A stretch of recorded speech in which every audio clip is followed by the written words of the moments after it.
Hi. No, these holes are not designer. Yes, I am eating a muffin. And anyone who says the phrase, "I only like to shoot with natural light," is either uneducated or way too lazy to learn about lighting. Now that we got that out of the way, let's move on. Today I want to talk about when all the plans on your photo shoot go to shit. Because it happens. It happens more often than not, and it happens on, cases that you don't plan on it happening. You feel very confident that you planned out the photo shoot, and then next thing you know, you have some issue. Let me tell you a little story. Let's take a trip down memory lane. I had this photo shoot that I had planned out. I'd been to this location before. I scouted it out.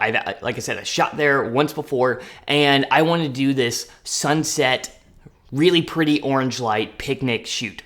I was shooting E6, which means I basically, once again, like the last video, have to have that exposure spot on. So I was really, I was pretty confident that with all the bright light hitting, I'd be good to go. I'd be fine with light. However, I show up to this location and the sun set quicker than it was supposed to. And on top of that, the location was actually in like a little divot. It was right next to a pond. And so the shadows had already basically overtaken the entire pond. The only thing that there was left was a little strip of light, and there was some light hitting the trees. And instantly, I had to think really quickly, and luckily, I said to myself before I left, you know what, just in case something happens, I'm gonna bring my light. So what did I do?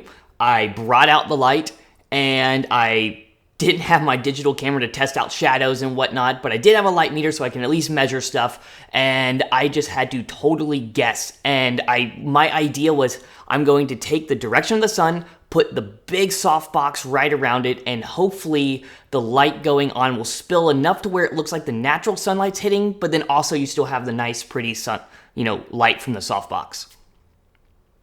My biggest worry was being the E6 film, having that spot-on exposure. I was hoping that the light from the softbox did not overpower the scene to where the background was all dark. Because you don't want that, because you can easily get that overdramatic look to where your subject is really bright and your backdrop or background, whatever it is really dark. And, in some cases, great, do it. But in this case, I wanted it to look more natural than anything. I didn't want there to be, seeing that there was a light outside of what was possibly the sun to the viewer. Costco, amazing. So let's talk about what would have happened if I did not have this softbox, nor did I have any knowledge about lighting. Well, to be frank, the photo would just be black. I mean, there would be nothing but harsh shadows. It would be gross. And, even with this softbox, with the E6 film being, I was shooting Velvia 100, even at rated 100, with this light, it was still really dark. And what would have happened if I was a natural light photographer, I would have not been able to get any photos at all, which I think we managed some really good ones, and there are some that I will even admit that it was just too dark to get. But the ones that we did get that worked out, they look fantastic. I'm very happy with them. But once again, if I did not have my strobe, that would have never happened at all. And I like to poke fun at natural light photographers, and that's not because I hate natural light. I absolutely love the look of natural light. The last photo shoot that you saw with Shy, the boathouse photo shoot, all natural light. But there are circumstances where natural light is the only thing needed. But more often than not, natural light with the addition of some sort of external artificial light looks beautiful. I bet if the last photo shoot I had like a light shooting into the garage to light up some of the kayaks or maybe get a backlight onto Shy, those photos could have been maybe up a little notch. Not that I don't like the way they turned out, but there's always something you can do more. And that's what irks me about people who say I'm only a natural light photographer, is you just limit yourself. You quickly get left behind, because what if a client needs you to shoot on this couch like I am here? What would happen? Let me tell you what would happen if I didn't have these lights. If I only used the giant window that's here, I would be massively side lit. I wouldn't have enough light to actually light myself and the scene properly like this is. And it wouldn't look good at all. And that's why it is very important to not be stuck in so much of this, I'm only in natural light, because people do it. And you know, the worst people are the ones who learn from social media. You know, if you look at any photographer back in the day, the number one thing they knew how to use was light. They knew how to add a light in a scene to make everything better. Nowadays, it's kind of left because most of the photos now are very lifestyle-y. They're very like in the moment, capture it. And you know, there is a time and place for that, but when you're shooting high-end stuff, you can't just leave it up to what the sun may or may not give you.